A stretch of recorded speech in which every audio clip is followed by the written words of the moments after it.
Assalamualaikum warahmatullahi wabarakatuh. Perkenalkan, saya Lawu Kusumawati dari 1A Manajemen Bisnis Syariah.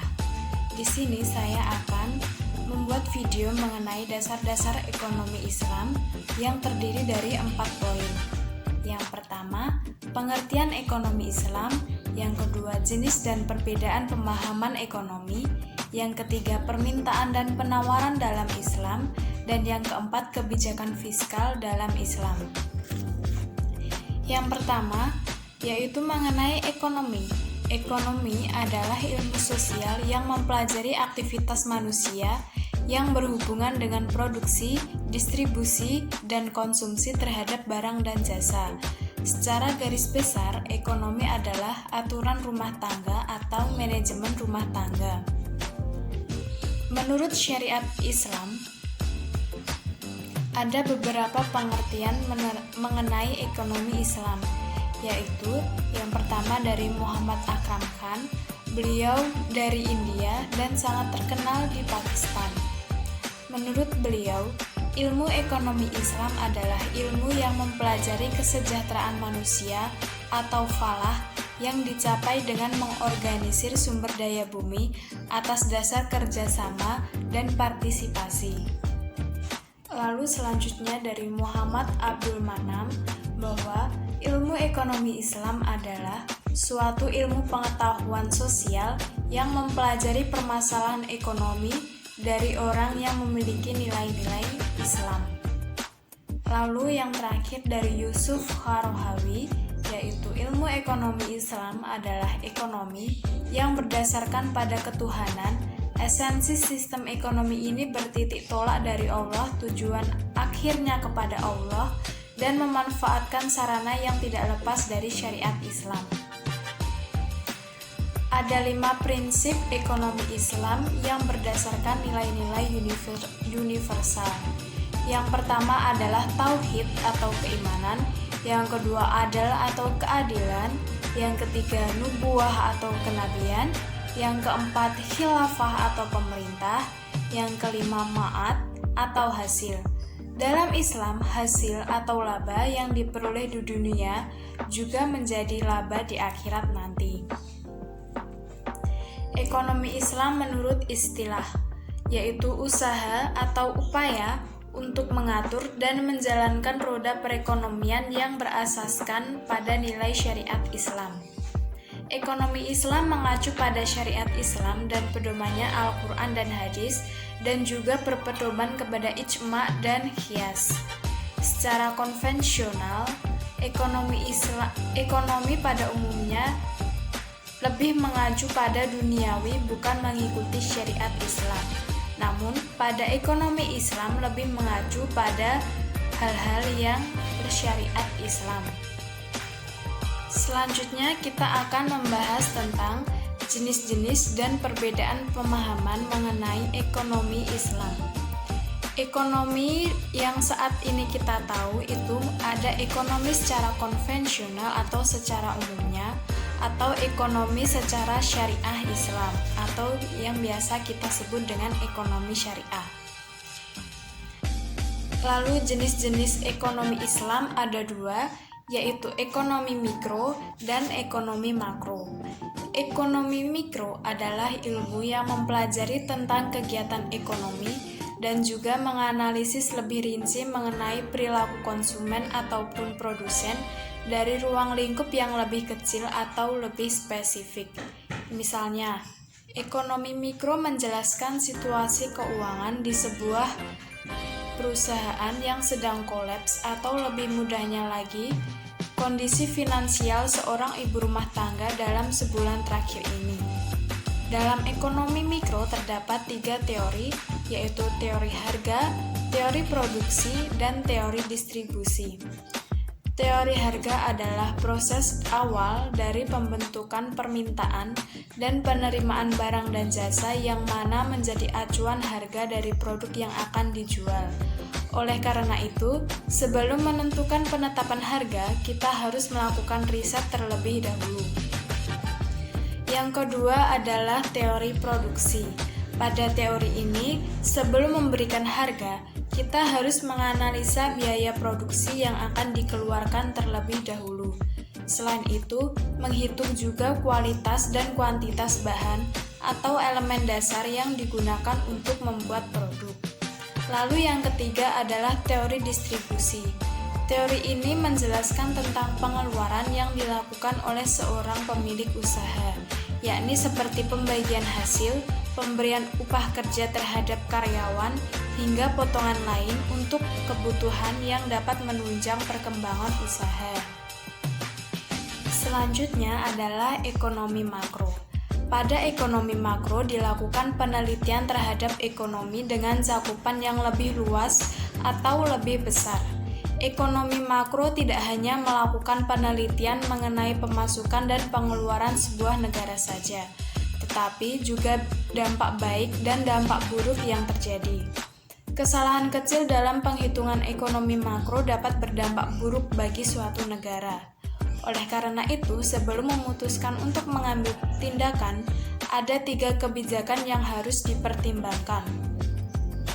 3 kebijakan itu diantaranya adalah kebijakan fiskal, kebijakan moneter, dan kebijakan segi penawaran.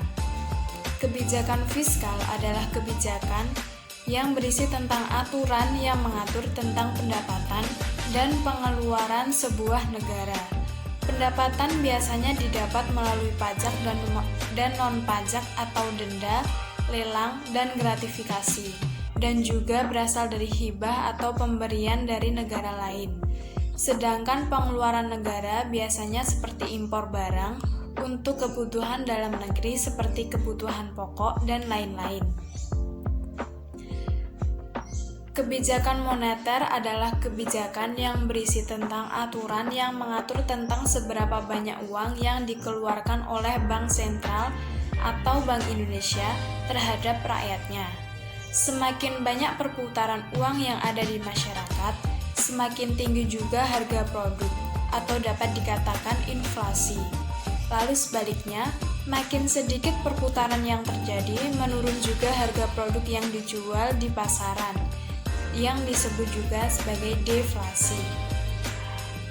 Lalu yang ketiga adalah kebijakan segi penawaran. Kebijakan ini berperan untuk menstabilkan neraca keuangan sebuah perusahaan. Dengan kata lain, kebijakan ini diatur agar dapat menekan anggaran produksi, namun tetap mendapatkan barang yang berkualitas. Tidak melulu masalah keuntungan, tetapi juga pengeluaran seperti anggaran gaji pegawai. Biasanya pada 1 Mei atau yang sering kita sebut sebagai Hari Buruh, pemerintah menggunakan kebijakan ini. Selanjutnya kita membahas tentang permintaan dan penawaran. Penawaran atau supply adalah jumlah barang dan jasa yang dijual oleh penjual pada saat tertentu dan pada tingkat harga tertentu pula. Permintaan atau demand adalah jumlah barang dan jasa yang berada di pasar dengan harga tertentu dan pada waktu tertentu yang akan dibeli oleh konsumen. Permintaan dan penawaran merupakan 2 aktivitas yang mendasari kegiatan perekonomian. Permintaan dan penawaran juga merupakan hal yang sering digunakan oleh para ekonom. Keduanya merupakan kekuatan yang membuat perekonomian pasar bekerja. Permintaan dan penawaran memiliki teorinya masing-masing. Pada teori permintaan yaitu, makin tinggi harga suatu barang, makin sedikit jumlah barang yang diminta. Sebaliknya, makin rendah harga suatu barang, makin banyak jumlah barang yang diminta. Lalu teori penawaran yaitu makin tinggi harga suatu barang, makin banyak jumlah barang yang ditawarkan oleh para penjual. Sebaliknya, makin rendah harga suatu barang, makin sedikit jumlah barang yang ditawarkan.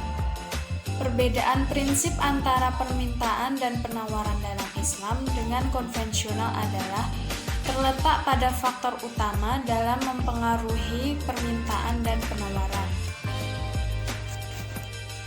Urgensi pasar dalam Islam tidak lepas dari fungsi pasar sebagai wadah bagi berlangsungnya kegiatan jual beli. Pasar merupakan tempat bertemunya penjual dan pembeli dan melakukan transaksi barang maupun jasa. Tujuan seorang Islam melakukan permintaan adalah harus memberi faedah dan atau manfaat bagi dunia dan akhirat. Dalam Islam, kita harus memperhatikan syariat yang mengajarkan bahwa kita tidak boleh serakah dan mengeksploitasi sesuatu secara berlebihan. Penawaran dalam Islam berarti barang atau jasa yang ditawarkan harus transparan dan dirinci dalam spesifikasi. Jangan sampai penawaran yang kita lakukan merugikan pihak yang mengajukan permintaan. Pandangan ekonomi Islam mengenai permintaan, penawaran ini dan penawaran relatif sama dengan ekonomi konvensional. Namun, terdapat batasan dari individu untuk berperilaku ekonomi yang sesuai dengan aturan syariat Islam, atau biasa disebut dengan hukum syariah. Selanjutnya, kita membahas mengenai kebijakan fiskal. Secara etimologi, kebijakan fiskal berasal dari dua kata, yaitu kebijakan dan fiskal. Kebijakan atau policy diberi arti yang bermacam-macam. Menurut Harold de Lasalle dan Abraham Kaplan, memberi arti kebijakan sebagai suatu program pencapaian tujuan dan nilai-nilai dan praktik-praktik yang terarah. Fiskal yaitu berhubungan dengan soal-soal finansial fiskal, yaitu berhubungan dengan soal-soal fiskal. Secara terminologi, menurut Edwin Nasution, dalam ekonomi konvensional, kebijakan fiskal dapat diartikan sebagai langkah pemerintah untuk membuat perubahan-perubahan dalam sistem pajak atau dalam pembelajaran dalam konsep makro yang disebut dengan government expenditure.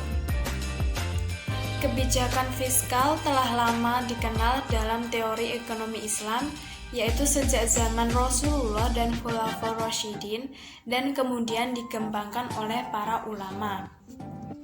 Tujuan dari kebijakan fiskal dalam Islam tidak terlepas dari prinsip-prinsip ekonomi Islam.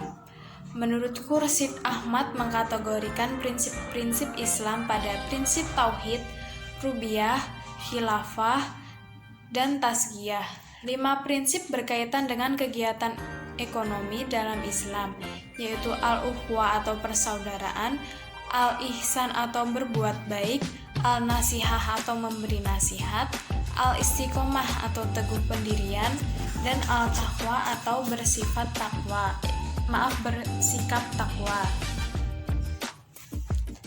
Struktur sistem ekonomi Islam didasarkan pada 4 kaidah struktural, yaitu yang pertama trusteeship of man atau perwalian manusia, yang kedua cooperation atau kerjasama, yang ketiga limit private property atau pemilihan pribadi yang terbatas, dan yang keempat state enterprise atau perusahaan negara. Beberapa instrumen atau alat dan cara yang digunakan untuk menghimpun dana guna menjalankan pemerintah antara lain: yang pertama dengan cara melakukan bisnis, yang kedua pajak, dan yang ketiga meminjam uang. Kebijakan belanja atau pengeluaran diantaranya adalah kepentingan pertama diarahkan pada biaya pertahanan negara dan menjaga perdamaian negara untuk produk pengeluaran lain. Menurut Ibnu Taimiyah, sebagaimana dikutip oleh Eko Supriyitno, dijelaskan sebagai berikut. 1. Pengeluaran untuk para gubernur, menteri, dan pejabat pemerintah lain tak dapat dielakkan oleh pemerintah manapun. Yang kedua, memelihara keadilan negara harus mengurus hakim atau qadhi. Yang ketiga, biaya pendidikan warga negara baik siswa maupun guru. Dan yang keempat, utilitas atau kegunaan umum, infrastruktur, dan gugus tugas ekonomi harus ditanggung oleh negara. Lalu ada nilai material dan spiritual. Kata nilai merupakan tema baru dalam filsafat, aksiologi, atau ilmu tentang nilai. Cabang filsafat yang mempelajarinya muncul pertama kali pada paruh kedua abad ke-9. Menurut Notonegoro, beliau membagi nilai-nilai menjadi 3, yaitu nilai material, nilai spiritual, dan nilai vital. Nilai material adalah nilai yang berguna bagi jasmani manusia, contohnya makanan, minuman, pakaian, dan tempat tinggal. Yang kedua adalah nilai spiritual, adalah nilai yang berguna bagi rohani manusia, yang dibagi lagi menjadi nilai religi atau agama, nilai estetika atau keindahan seni, nilai etika atau moral, dan nilai logika atau kebenaran. Yang ketiga adalah nilai vital, yaitu nilai yang berguna menunjang kegiatan manusia, contohnya buat seorang pemikir. Demikian yang materi-materi yang saya sampaikan. Jika ada kesalahan, saya mohon maaf. Wassalamualaikum warahmatullahi wabarakatuh.